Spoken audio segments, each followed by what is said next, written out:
এটা এক্সাৰচাইজ কৰিছিলোঁ জুন মাহৰ পৰা যে আমি প্ৰথম এক্সাৰচাইজ কৰাৰ পিছত আৰু এতিয়া বাল্য বিবাহৰ পৰিস্থিতি কেনেকুৱা সেইটোৰ পৰা আমি দেখা পাইছিলোঁ যে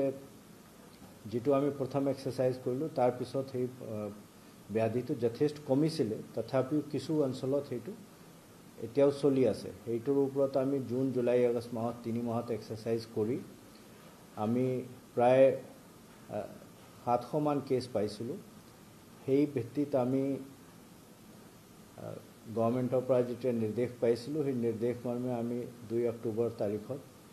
সেকেন্ড ফেজ অফ একশ্যন কৰিছিলোঁ সেইটোত আমি এতিয়ালৈকে 710টা কেছ ৰেজিষ্টাৰ কৰিছোঁ সেইটোত আমাৰ নেমড একিউজ আছিলে 1100 জন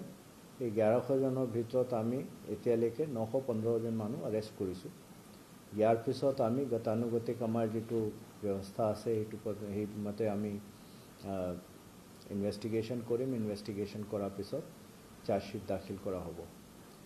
বিশেষভাৱে আপোনালোকক যেটো মই কথা ক'ব খুজিছোঁ সেইটো হ'ল যে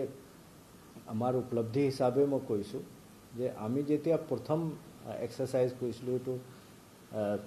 ডিসেম্বৰ মাহত আৰম্ভ কৰিছোঁ ডিসেম্বৰৰ পৰা ডিসেম্বৰ জানুৱাৰী আৰু ফেব্ৰুৱাৰী প্ৰথম সপ্তাহলৈকে আমি যেটো এক্সাৰচাইজ কৰিছিলোঁ এই 3 মাহৰ পিৰিয়ডত আমি গোটেই এক্সাৰচাইজ কৰি প্ৰায়